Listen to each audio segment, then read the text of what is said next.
All right, this lesson is on circles. This whole chapter is on circles, and we're going to talk about circumference today, and we're going to talk about some basic definitions and things like that about circles that are going to be important to know the whole rest of this chapter. So let's take a look at a circle and just put a couple things on there that we need to start off knowing. The first thing we want to do is learn how to label this thing, and it's pretty easy to label. This point right here, some people say it's the middle, but we call it the center of the circle. Okay, this is the center of the circle. And we label it with, this is a point, so we label it with a letter. Let's just use capital A right now. So if we wanted to name this circle, we name the circle by its center. Whatever you name the center, that's what the name of the circle is. So we don't write the word circle, we actually draw a little circle and they put a little dot right in the middle of it. They call it circle A. So that's how you show a circle. Okay, that's how we label a circle. Let's take a look at a couple other things. Let's draw a line segment from, I'll tell you what, before you even talk about that, we'll keep it on there, but anything where the center is, anything in here, like a point here, point here, point here, point here, is considered to be in the circle. All right, so it's inside the circle, kind of makes sense. And of course, anything out here, or you could say this is the interior of the circle, and this would be the exterior of the circle, or this would be outside. All right, we'll just say it like that. So this would be outside the circle. Now, if you had a point, actually, let's do this. Let's use this little line. Let's put a point right here. If you put a point right here on the white part going around like this, that's actually on the circle. So we say this point is on the circle. So we've had three different places that it could be. It could either be on the circle, it could be in the circle, or it could be outside the circle. So this point right here is on the circle, and so is this point right here. And you've got a line segment that connects those 2 points. I'll call that BC. And we call this, that straight line right there, we call an arc. And there's no, I'm sorry, I'm getting ahead of myself. It's a chord. Right? It's a chord. It's a line segment. So I say BC, it's a line segment, and we call that thing a chord. All right? That's one of our important things that we're going to talk about. So the chord actually goes from one point on the circle to another point on the circle. So I could draw a whole bunch of chords if I wanted to. I could draw another one like this, and that would be a chord. You could draw bunches and bunches of chords, as long as the endpoints of the line segment are right on the circle. If that's true, then it's a chord. And let's see what else we want to talk about. Let's do this. I should have talked about this first. Let's change colors here. I'll change this picture in a second. What I want to do now is draw another line segment. So these chords are line segments. They're not lines. They don't keep going through. Okay, it starts and stops on the circle. Okay, so a chord has to start and stop on a circle. This right here, what if I started at the center? Now this is not on the circle, it's in the circle, but I do go to a point on the circle. So if I start from the center and I go to a point on the circle, it kind of looks like a chord, but it's not really, because remember, on a chord, both endpoints have to actually be on the circle. On this one, we'll call this D. On this one right here, this point D is on the circle, but A is not on the circle. It's in the circle. It's actually at the center. This has a specific name, and this is called the radius of the circle. This is the radius. So AD would be considered a radius. It's still a line segment, but it's not a chord. It's a radius. And what does a radius do? What does it do? Right. It starts at the center, and it goes to a point on the circle. Now watch. I could have a bunch of these things, this radius. Now radius would be one of them. If I had two, the plural of radius is radii, R-A-D-I-I. That looks kind of cool. You don't see two I's next to each other too much, but that's the plural of radius. So AD would be one radius, AE would be another radius, and you have two radii. If you notice something about the radius, it starts on the circle, or it starts at the center of the circle and it goes to a point on the circle. If you look at the length of this blue one and the length of the yellow one, they're going to be exactly the same. So every radius is equal to each other in length in that particular circle. So if I had another one, we'll call it F right here. So AF, AE, and AD, they're all equal to each other because they're all the radius of the circle. All right, let's do one more. This is kind of messy, so let's clean up our picture a little bit. Okay, here's another circle, but I'm not going to draw the radius this time. Let's do this in another color here. We'll stick with blue. Kind of looks nice. And what we're going to do is we're going to draw another line segment, and this time it's going to be a chord, but this chord isn't just going to go anywhere from one point to anywhere in the circle. It's actually going to go through. It's not going to stop here because that would be the radius. But I'm going to draw a chord that goes through the center of the circle. So we start right there, and it looks like that's pretty good right there. So it's a chord. How do we know it's a chord? Because the two endpoints lie right on the circle. But what does this do? It goes through the center of the circle. Kind of looks like a radius. In fact, it kind of looks like two radii, doesn't it? This would be one radius, and this would be one radius. But together, you've probably learned this before, this is probably not new to you, together that would be one diameter. All right, it's something you probably talked about in other classes, but that would be the diameter of a circle. It's made up of two radii. So two radii is one diameter. So that's kind of interesting. So I think now, let's see if I've covered everything. Yeah, that looks like it's pretty good. Let's now talk about the... I'm looking at the book here. Sorry to pause so much. Wow, they don't get to this. There we go. Let's do an example first before we get to the next thing. I was going to go to circumference, and I was too quick to go ahead. So let's do a little example with some stuff that we've been talking about already. Then we'll go to circumference. This is not really an example, but it's another thing that we needed to hit before we do an example. Let's say we have two circles right here, and this has a radius GH, this has a radius JK. What if these radius, or these radii, I should say, were equal to each other? So let's say that length was 5 and that length was 5 right there. What can we say about the circles? Well, you would name this circle Circle G. So I'd call this Circle G, and I'd call this one Circle J. Now, if two circles have the same exact radius, what do you think we can do with those circles? Watch this. I'm going to take this and show you. I'm just going to take this and put it right on top of here, and bam, they're exactly the same. Look, I didn't grab the radius, but you see both circles are exactly the same. So what do we know about things that are exactly the same? We've been talking about that stuff all year. We would say that they are congruent.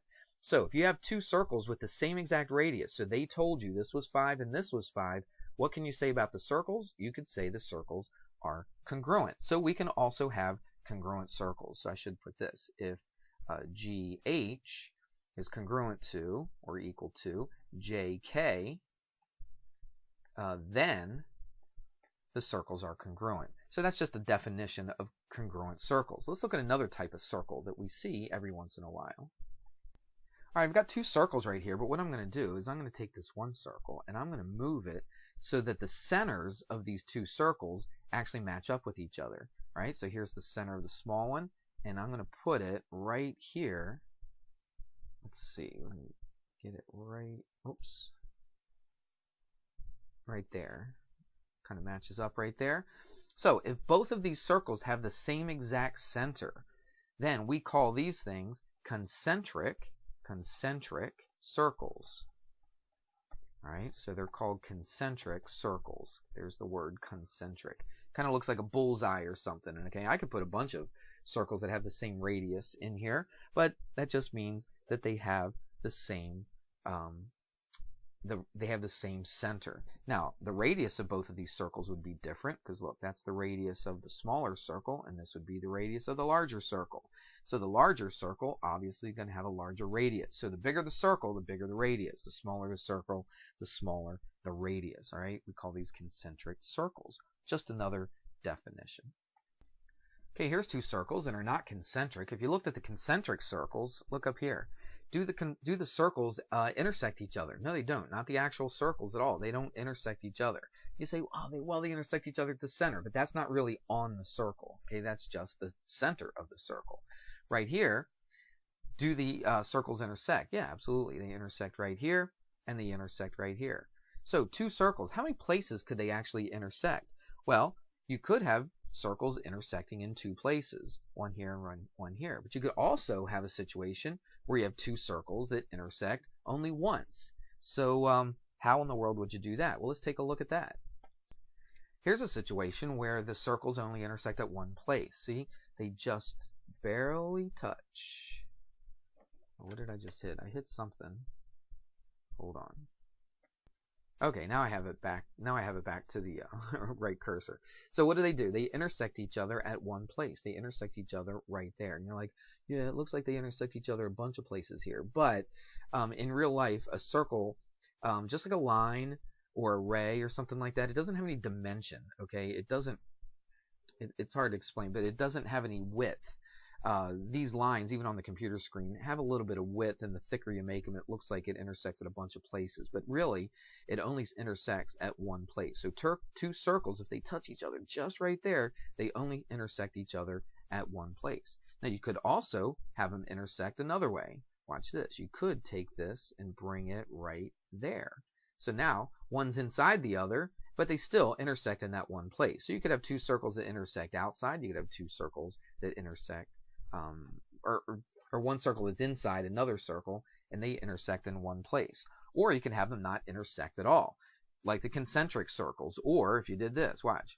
If I did that thing right there, there you go. You got two circles, and they don't intersect each other.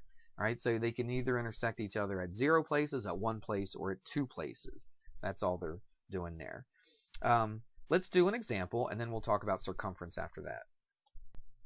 Okay, here's an example. It's not that hard. It looks kind of crazy looking, but let's see what they tell us. And we already know a couple things that we learned today, so let's put that into practice. It says the diameter of circle S.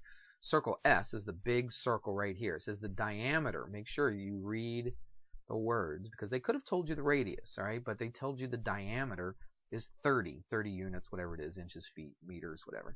Okay, so it's 30. So that means from here all the way to here, see that? They don't even put a letter out here. They went from C all the way to the end is 30. All right? It says that the diameter of circle R, that's the little circle, is 20. Now look, they don't even extend that all the way out here, so we probably don't even care what the diameter is. What do you think we're going to care about? Well, we're looking to find CD, so we're talking about from S all the way to R. So what we're really looking at is the radius. So I don't really care about the diameter, but I am going to use the diameter to find the radius. So the diameter is 30. The radius, remember, the radius is half of the diameter because it takes 2 radii to make up 1 diameter. So that means, let's try to, it's going to be a little bit tough, but we'll do this. So from C to S, that's the radius of this big circle S. The radius would be 15 because it's half of 30. The diameter was 30. Let's do the same thing with circle R. That means this little bit right there is going to be 10. All right, we want to do is, oh, they also tell you something else. Oh, this is kind of nice and easy.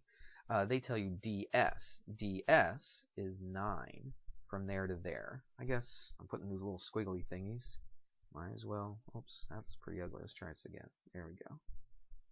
All right, so that thing right there is 9. All right, so from R to S would be 19, but that's not what they're asking for, is it? They're asking for CD. So let's do that in a different color. Got too much yellow going on. Let's go red. So what we want to do is find from C to D. Let's kind of color that in a little bit. There we go. That's what we're trying to find. Well, if you look at it, it's actually pretty simple. From C to S is 15, remember, and then from D to S is 9. So this basically is what's left over. So this being 10 really didn't have anything to do with anything. I guess you could find RC if you wanted to. I don't think they ask you to, but they could have asked you that. Then you would have needed to know that that was 10. But look, CD right here is just 15 minus 9, and 15 minus 9 is 6. So that would be 6. That's pretty easy. What if they asked you to solve for RC? They didn't in this problem, but what if they did? Then, since you found this to be 6, and this whole thing right here is 10, 10 minus 6, because that's what's left over, so RC would be equal to 4. So there you go. That's kind of what they're going to have you do on these style of problems. Let's now, finally, get the circumference. All right, here's a circle, and I just labeled the radius with an R for radius, and I'm just going to go ahead and give you what the formula is. Circumference. Now, first of all, let's talk about what the circumference means. It means the distance around the circle. And if you remember from your math from previous years, if you go around something or the distance around something, that's the perimeter. So really, this is the perimeter of the circle. And we've talked about perimeter earlier in the year in several different lessons.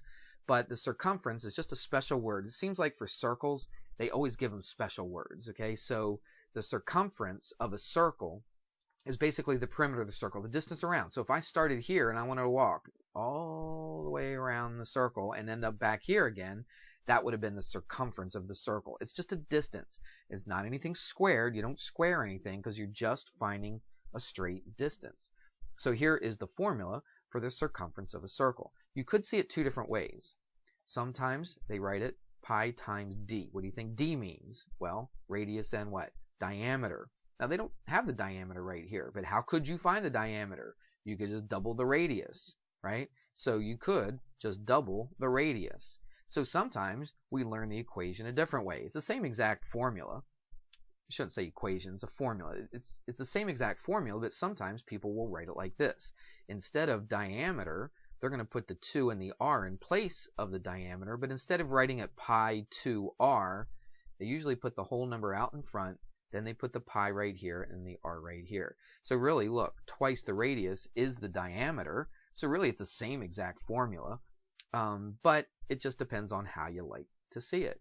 I kind of like this one right here, because a lot of times they'll give you the radius. So you just plug it in here. So what do? You double the radius. Why do you double the radius? Because that's the diameter, and then you multiply it by pi. All right, let's go back to the circumference equals pi times diameter for a second. I just want you to see something. I haven't even talked about pi yet. Remember what pi is? It's approximately 3.14. There's a lot when you get into higher math, into pre-calc, algebra 2 and pre-calc and that kind of thing, where this pi really, really is important, even in calculus. Okay, you use pi all the time. It's in a thing called radians. We're not going to get into that in geometry, but that's something to look forward to. But what I want you to see is where in the world do they get that crazy number? Now, if you put it into a calculator, it just keeps on going. I'm not going to put it up here, but you can put it in a calculator. That's the only one that I have memorized. I just have 3.14159. Some people memorize it a whole bunch of places. It's kind of useless, to tell you the truth. It's just kind of a nice little showstopper kind of a thing, and nobody would know if you got it right anyway. I used to have this banner around my room, and it went like, I don't know, 60, 70 decimal places. But again, it's kind of a waste. It just kind of looks cool. Where do they get that number from? 3.14. We won't worry about the 159. We'll rarely ever use that much. The 3.14 is good enough. Again, it's approximately. This is called an irrational number. It doesn't ever come to a stop. It never really repeats itself. Now, if you looked at the big long number, there's a few times where a couple numbers repeat, but then it starts off into a different pattern again. So it never continues to repeat the same numbers, and it never ends. It keeps on going forever and ever and ever. It's called an irrational number. How do they get that number? Well, they get it basically from this formula. Watch, if I wanted to get pi by itself, let's do a quick little algebra. How would you get pi by itself? You divide by d. So you come over here and divide by d. So what is pi? How do you find pi? Well, you take the circumference of a circle, and that's definitely something that you could measure. You could take a string or a ribbon or something like that, wrap it around the circle, okay, and then you can take that length, you could spread it out, especially if it was a string, you could spread it out and you could actually measure it, okay, with a meter stick or a ruler or whatever. Okay, so you could definitely measure the circumference of a circle. It wouldn't be that difficult. And it's going to be divided by the diameter. So what are you going to do? You're going to take this and you're going to find what the diameter is. You double the radius. So if I take the circumference of a circle, divide it by its diameter, I will always get the value of pi. Now, you've got to be to really get 3.14, you have to be very accurate on your measurements. Even if you're not accurate, you should probably come pretty close. It's just a little bit more than 3. And I think that's kind of interesting on how we get pi. You can do that yourself. You can look it up on YouTube. I'm sure people show, on YouTube how to get pi. So if you're interested, by all means, feel free to do that. But let's do an example with circumference. We'll do 1 or 2 examples, and then we'll pretty much be finished. Okay, this is about as straightforward as an example that you could get for circumference. It says, find the circumference if the diameter is 79 feet. So what's the first thing I do? I write what the formula is. Remember, I had 2 different versions of this, but since they give you the diameter, use the version with a diameter. I think that's a pretty good idea. So you're just finding the circumference. You don't have to do any algebra. You don't have to get anything by itself. You just plug and chug, as I like to say. So you put a pi right here, times it by the diameter, which is 79. Now, you could use the pi button on your calculator, or you could just hit 3.14. I believe when the book does it, and they give an answer in the back of the book, I believe they use the pi button on their calculator. So let me show you how to do that. Okay, here's my calculator. You just hit you can hit pi times 79 if you want, or to tell you the truth, if you wanted, you could just hit 79 and then a pi on this particular calculator. Now I got to get that calculator back up. There we go. So you could do it. This is probably the easiest way. Just hit 79 and then pi. Where's the pi button on this calculator? There's so many buttons all over the place, but if you look right here, see that little up thing, that little arrow going up? You've got a pi right there. It's yellow. It's on there. It's not actually on the button. It's on the calculator. So how do you deal with that? You hit second function, and then that arrow button. There you go, 79 pi. Hit enter, and there it is. So it's about 248. We'll round it to two places. So the 5 rounds the 8 up to a 9. So it's 19, 248.19. 248.19. That would be the circumference. What did we just find? We found the distance around the circle if the length across the circle that goes through the center is 79 feet. So we're going to write this in feet. Nothing squared, okay? Circumference is not squared. Circumference is just a straight distance. That's all it is. Well, it's a circular distance, but it's as far as feet. It's just plain old feet or inches or centimeters or meters or whatever they give this to you. All right, couldn't be easier to find the circumference. Let's do one more and we'll be finished. All right, here we go. This says find the diameter. This time it doesn't say find the circumference. It says find the diameter. And I gotta change something here. Sorry about that. Let's change this to that. You can't see what I'm doing, but I had to change a few things. All right, so it says find the diameter and the radius of the circle. Now watch what they give you. They tell you, it says if the circumference of the circle is 106.4 millimeters. This is what I do. It says find the diameter. So I'm going to put D. I used capital D before, but I'll just use lowercase d right here. It doesn't matter. The diameter, it says find it. Don't know what it is. I always like to put a question mark if I'm trying to find it. And it says find the radius. I'm trying to find that as well. Well, that's kind of easy. If I find the diameter, then I just take half of it to find the radius. Or I could find the radius first, double it, and then I got the diameter. All right, to the nearest hundredth, there's 2 decimal places, and they tell you the circumference. The circumference is 106.4. All right, so I use my formula. Circumference equals, let's do the diameter, equals pi times diameter. Now what I'm trying to do, I'm trying to find the diameter. So let's get diameter by itself. You could plug the number in if you wanted to, the 106.4 in the circumference. But watch, I want to teach you a little method, because when you get into into the sciences and that kind of thing, especially in physics, what I think is a nice way to do is solve for the variable first and then plug everything in at the end. Don't plug in numbers first and then try to solve for your variable. I think it's a lot easier doing it this way. So let's do it this way. We want to solve for the diameter. How do I get diameter by itself? Get rid of the pi. I get rid of the pi by dividing both sides by pi. All right, that cancels, that cancels. There you go. Diameter is the circumference divided by pi. So it's 106.4. I'm not even going to write 3.14. I'm just going to put over pi. That equals the diameter. I'll stick the D on the left this time. So now I just go to my trusty calculator and I throw that into it. So it's 106.4 divided by pi. Use the pi on the calculator. Don't use 3.14. It would be okay. I wouldn't mark it wrong if you did, but I think the answers, if you want to get exactly what they get in the book, I would use the value for pi from the calculator. And then there you go. It's, what is it, 33, and it says to the nearest hundredth, right? So the nearest hundredth right there, which is 2 decimal places. So I look here, the 8 rounds that up to a 7, 33.87. 33.87. This is in millimeters, so we put it in millimeters, and that's the diameter. That's only half of what you have to find. You have to find the radius. In fact, that's not half. That's actually double the radius. Radius is half. Anyway, what do we do with this? Let's just take that 33.87. We'll take the rounded number, and we'll just divide that by 2. And why do we do that? Because the radius is half of the diameter. So I take the diameter, take half of it, and you get, and we'll round it again to 2 decimal places. We'll round that 5, that 5 rounds a 3 up to a 4, 16.94. 16.94. And that's also in millimeters. Nothing squared with circumference and diameter and radius. Okay, it's all just distances, it's lengths. So there you go. That's circumference and that's circles. We introduced a little bit of vocabulary at the beginning and some ways to label these things, and we did a few examples. All right, that would be it for this lesson.